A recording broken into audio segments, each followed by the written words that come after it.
ค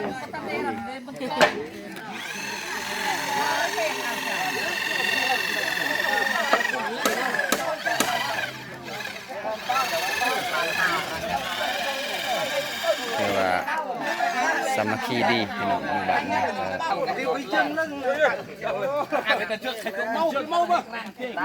ดีที่สอง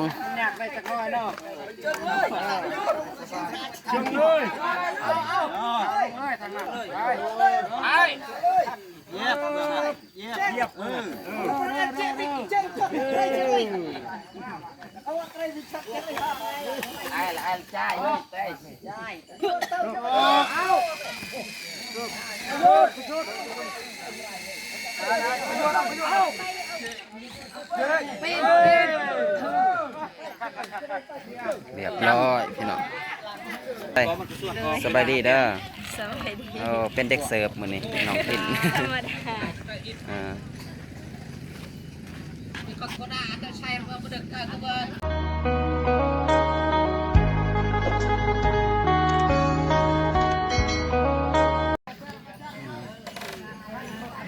เปิดภาพมามื้อนี้พี่น้องเริ่มสิประกอบแล้วพี่น้องย่อเสาแล้วก็ติดตั้งเรียบดีเพื่อนน้องจันทนาพี่น้องวันนี้ก็มาแต่เสาแน่กับทีมงานนี่แหละพี่น้องโอเคพี่น้องอันนี้มัดกับทักทายสบายดีพ่อแม่พี่น้องเมื่อสุขคนได้บ่ว่าสิอยู่ภายในหรืออยู่ต่างประเทศเนาะก็ยินดีต้อนรับเข้าสู่ช่องบอลนิกเซนแนลเก่าเซนเดิมพี่น้องไปพี่น้องวันนี้ก็มาอัปเดตการต่างบ้านใหม่ของน้องจันทนาเพิ่นเนาะพี่น้องเนาะ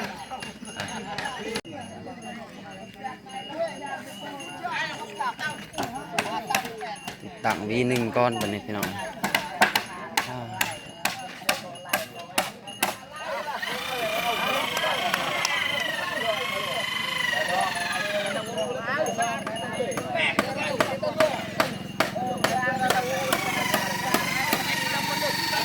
กันแล้วว่าสิสบายดีได้นะคือจนควันเนาะ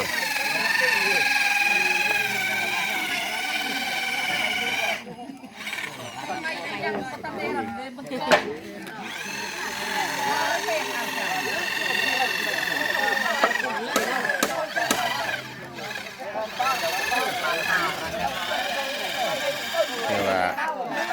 สามัคคีดีพี่น้องหมู่บ้านนี้ว่า30 ปลายคนระบบ30 คนอะไรมาซอยมันนี่กัน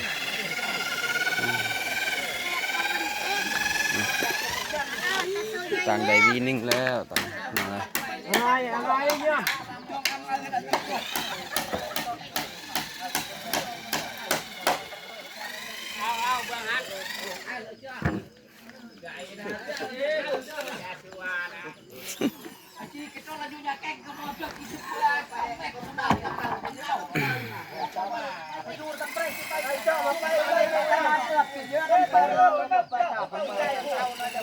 ออกจ่ายก่อนสบายดีได้แดงเนาะโดยมาแต่เสาเนาะมันนี่จะได้มาแต่เสาเนาะแน่นเสาก็ช่างทีมงานบ้านเฮาเป็นตะข่าวเนี่ยแล้วก็เฮาวันไปวันนี่แล้วแน่นตอนเสาเขาก็ย่อขึ้นแล้วคนถ่าย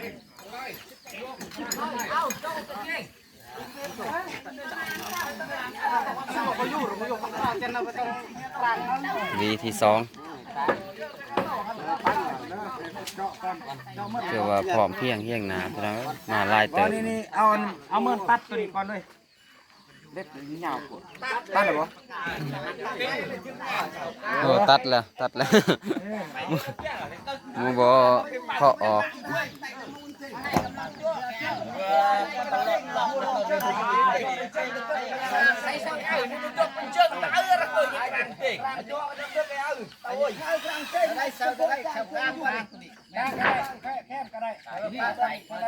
แคมแล้วนับไปยาใส่แคมมันไปยอมเลยเต้ไปไป ธรรมดาตัวนั้นแคบเข้าไปเลย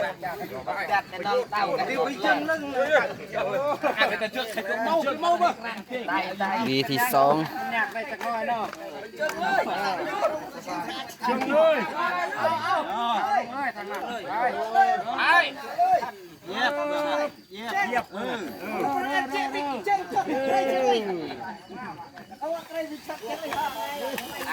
ใจอย่าจะเฮ็ดมันไม่กินแก้วที่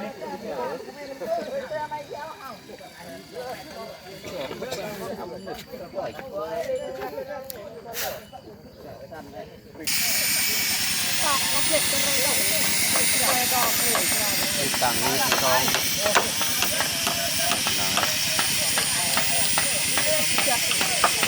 คิดว่าทำ10 ป้ายคนแต่ว่าอยู่บ้านมา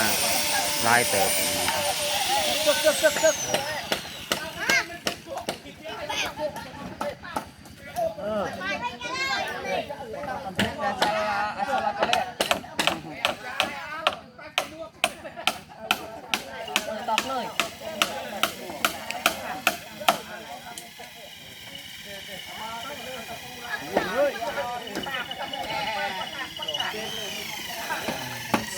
สูงเติบด้วยเนาะบัดต่างขึ้นนี่ก็คิดว่าสิต่ำบ่ได้ต่ำนะ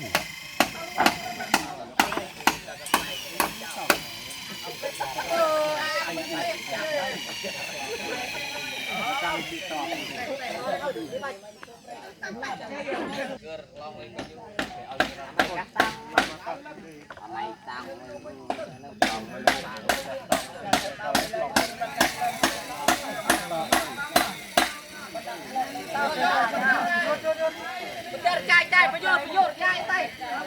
ต้องประโยชน์ก่อน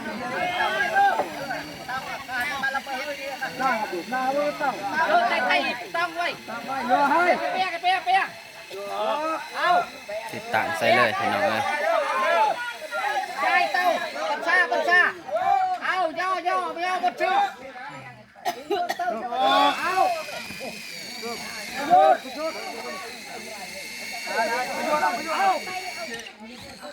ปีน เรียบร้อยพี่น้อง จำลิฟ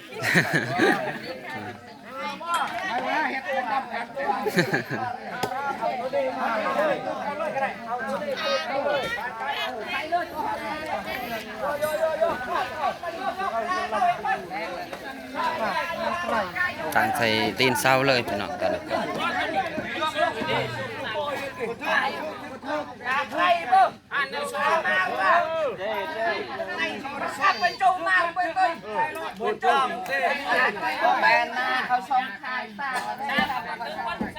นี่มีกันอันนี้เรื่องไหนนี่โอ้แมนอีกแล้วเนาะอันนี้เรื่องไหนสิถึง นี่มีกันตุ้ม กันได้ต่อไม่เนาะสร้างเคยยาว่าบ่ถูกปากกันนะตัวนี้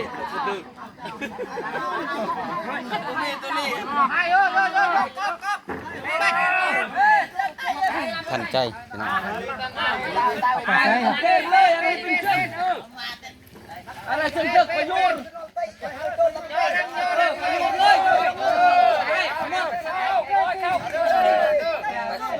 เสร็จตีลูกใช้ได้ไปแกเล่ลูกอย่าเล่นใช้ไปเล่นบังเอิญตั้งเลยใช่ลองเสียเลยยกเลยเหยียบเสาเหยียบในเสาวีวิทัวกองกลางคักอยู่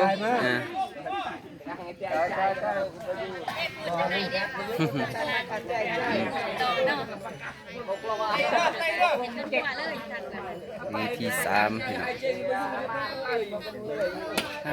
ข้าวเดียวเนาะ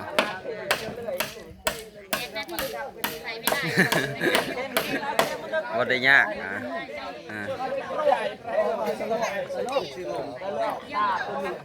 แต่ว่า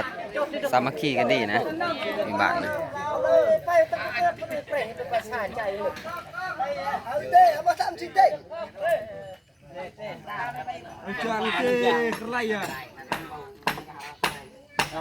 ผมเป็นนักเอากำให้สิ เอาเชือกเถอะอันนั้นแต่มกันหยับในไก่มีลูกไปช่องไก่จังช่องจังไอ้น้ำตาล ตั้งสตินเสาแล้วก็มีแต่ใส่มีทัดนี่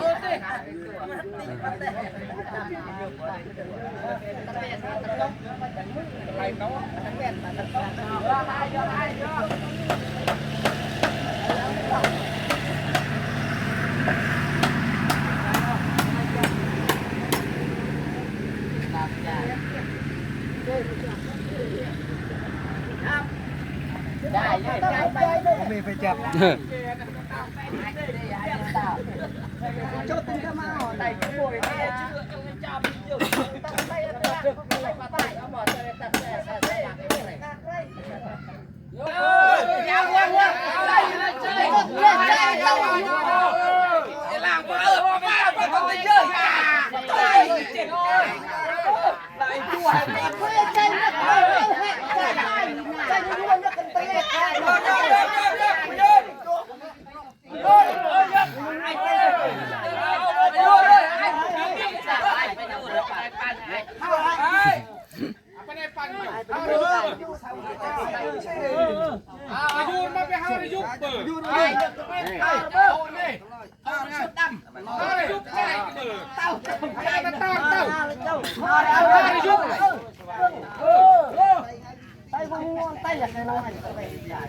โอเค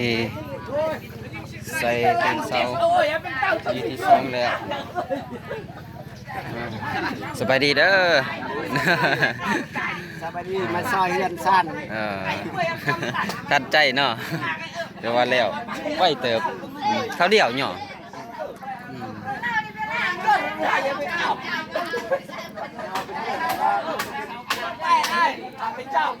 เห็นว่า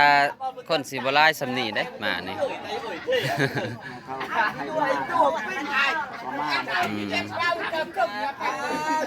แต่ว่า ปลาชะลุมกับหน่วย ซอยกันเนาะ ใจไปนี่เรื่องอันนั้นเป็นบังคับใจแกไม่เจ้า ใจไป ใจนี่สำคัญเลยเป็นไอ้ปุ๊บไอ้เจ้าไปแล้วบอกเข้าใจมันหลุดจะทำก็อยู่ รู้ว่า ใจใจรู้ก็อยู่ไปเอาครับ โอ้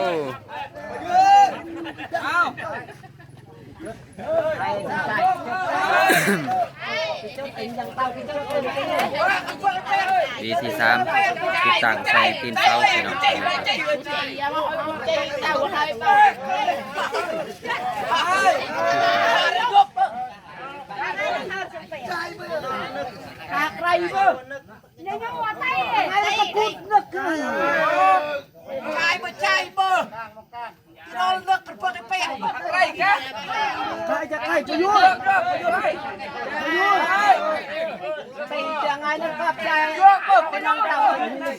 ใจที่อยู่มันมีประจักษ์ประเครื่องใจประยุทธ์ใต้ใจ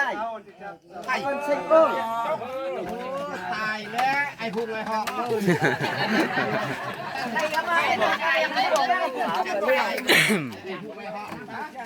เช็ดนั่นเจก็แล้วก็เต้าชุดมันบลึกมาจากไหนเอาเกี่ยมปกก็ดีเอา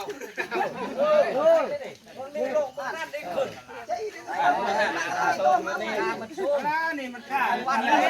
เอาได้แล้วใจวันมันตื่นยักษ์ใจมันข้าใจไปครับลูกเต้ใจใจ อยากให้ช่างไปชนะมันก็ทุกเอง เขาเองตอกลงแล้วเนาะ ตอนมาทันยกทุกวันตัดบัดยกแล้ววันนี้ทำไมจบกันแต่ละที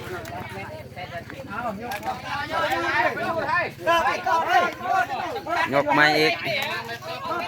ละเลยจับได้เลยจับได้ลงเลยอีกแล้วหมดจับกันไปด้วยเจ้าไอ้อย่างนั้นดิเอา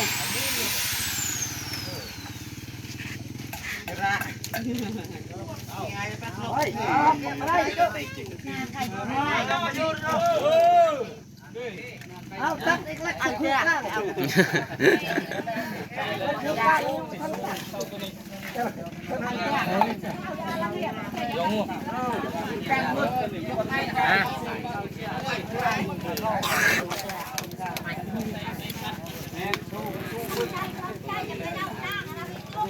เอาเจ้าเอ้ย เรียบร้อยพี่น้อง ใช้เพื่อไทยหูไทยเข็บว่าไทยกันหนัก อ่า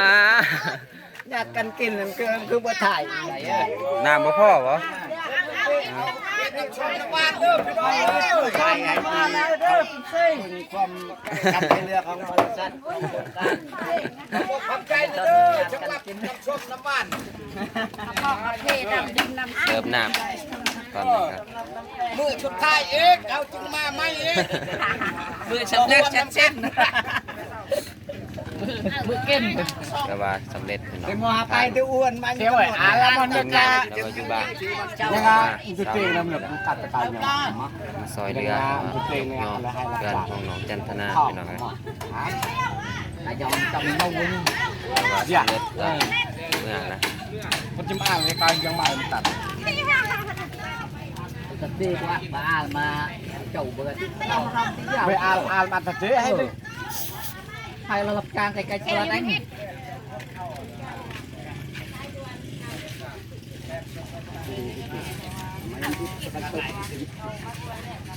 เอ็ดจังเลย เวท ออกเมื่อเออ จะเชี่ยว สบายดีเด้อยินหนัก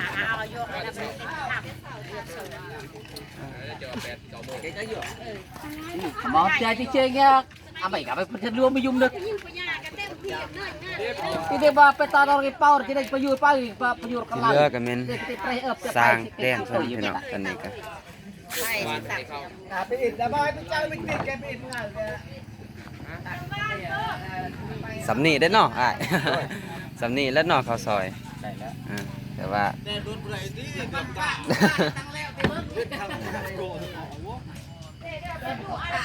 ข้าวเดียวพี่น้องข้าวมันเนาะซอยบ่หอด20 นาทีสับ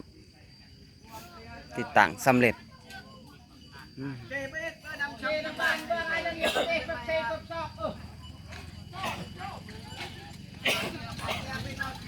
ตอนนี้กับเรือแต่หนาทีต้องไข่แดงเพิ่นพี่น้องมาสร้างแดงฮะน้ำขอบใจสบายดีเด้อ สวัสดี เป็นเด็กเสิร์ฟมื้อนี้น้องพิน ธรรมดา อ่า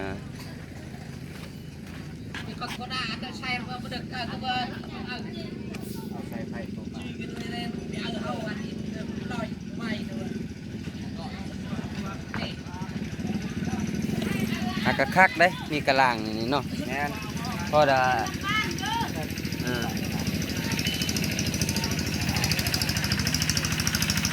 ครับ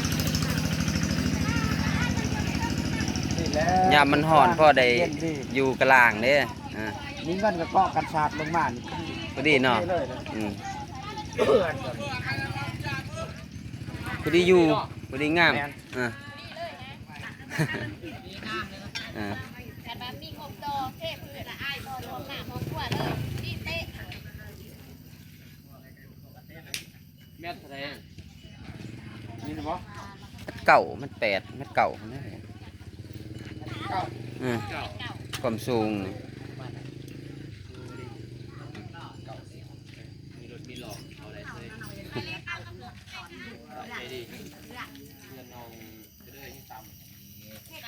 ตาม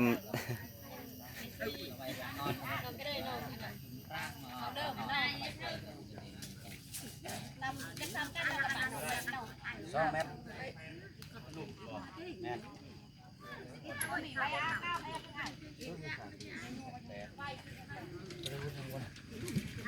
จะปัดเกลือเลยนะปัดเกลือจนกระเพาะ จะได้ จะแทกแล้วมันบ่ถือใหม่น้อยใหม่ใหญ่ โอสิบายบ่เนี่ยมันใหญ่เนาะ6 คูณโอ้ เอา อืมแบบนี้คือเราไม่เลือกเพื่อ เลือดเห็ดหน่อยก็ได้ เอาขั้นตอนข้อ2ขนาดกัน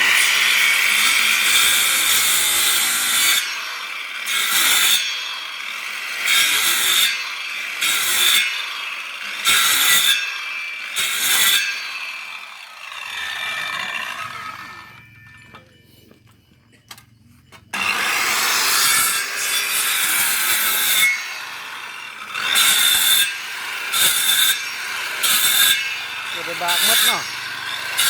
ไม่มันใหญ่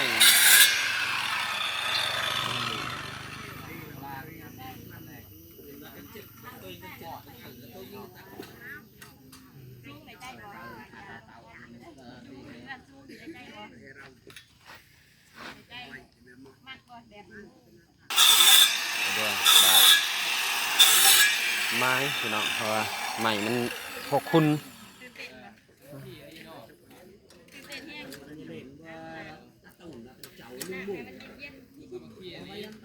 ข้าวเดี่ยวเนาะ บ่ฮอด3 นาทีซะ ดอกเขาเห็ดปุ๊บปั๊บ ปุบปับย่อข้าวเดี่ยวแล้วพี่น้องเอ้ย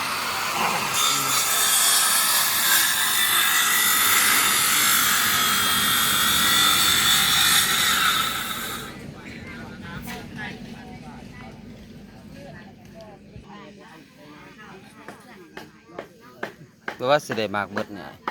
บาก โอ้ ไม่มา เพราะว่าบากก็หาหุ่นเนาะหาเส้น ถ้าเราบากตัวเขาไป6 คนพอดีเป๊ะพอดีเป๊ะเลยเนาะแต่ว่าเช้ามันก็สิน้อยอีกเนาะบากลายก็เช้ามันน้อย คันว่าเฮาสิอันนั้นมัน อืม บ่เขาเวลาเฮาแอมมันยาก มันยากมันดุ่งเนาะ เนี่ย มันดุ่ง ดุ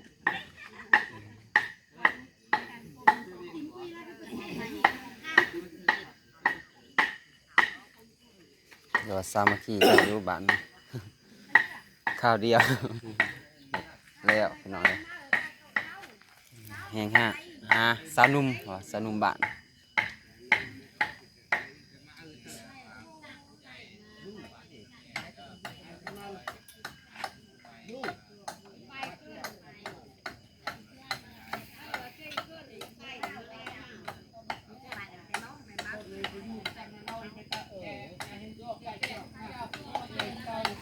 บ้านประกาศเขาเดียว โอ้ ปั๊บมา ทันใจแล้วเนาะ เด้อการหน้าเลยเด้อ ไปนอเพื่อน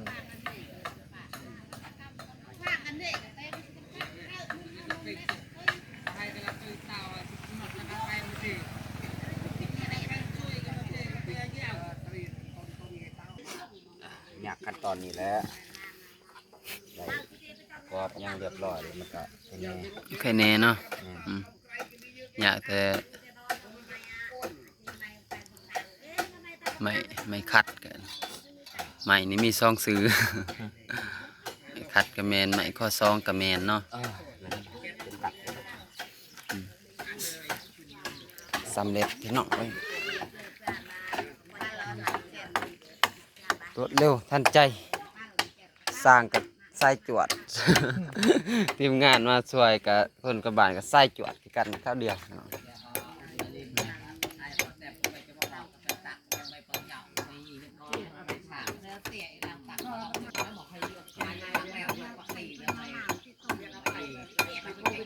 แต่ว่าบากพี่น้องเพราะว่าใหม่มันใหญ่6 คูณบากเศร้านี่ละบากหาหุ่นเนาะพี่น้องต่อสิบากเศร้า เลิกกับ มันหน่อยเสามันสิเรือหน่อยแต่ว่าบากไม่ขัดเอา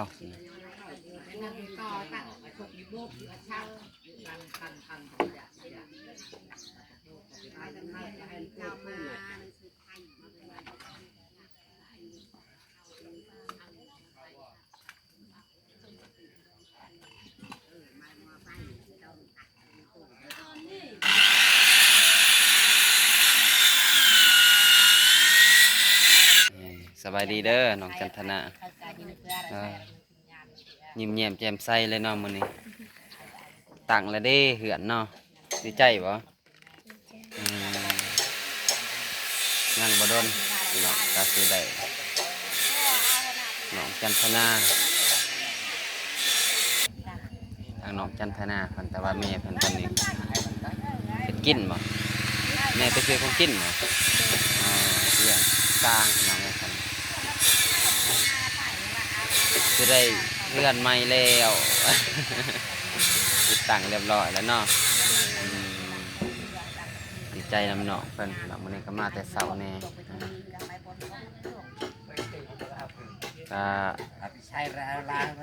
มีแต่สำนันแล้วเด้อมีแต่รอถามือขึ้นอย่างนี้เด้อโอเคพี่น้องคนนี้ก็บ่าวมิกก็จะได้จบคลิปก่อนพี่น้องเลยมีแต่รอลุ่มรอส้มในคลิปตอนต่อไปนะว่าคลิปนะฮะพี่น้องว่าสร้างกระจวดใส่มาซอยก็ใส่จวดกันพี่น้องเลยข้าวเดียวบ่หอด20 นาทีสักนอนแล้วพี่น้อง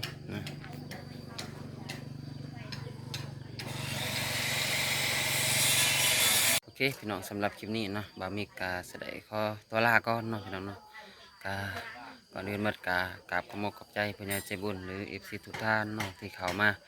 เป็นกำลังใจทาง2บ่าวมิกแล้วว่าที่ติดตามบ่าวมิกมาโดยตลอดเนาะแต่ขออวยพรให้ FC ทุกท่านและผู้ใหญ่ใจบุญจงมีสุขภาพแข็งแรง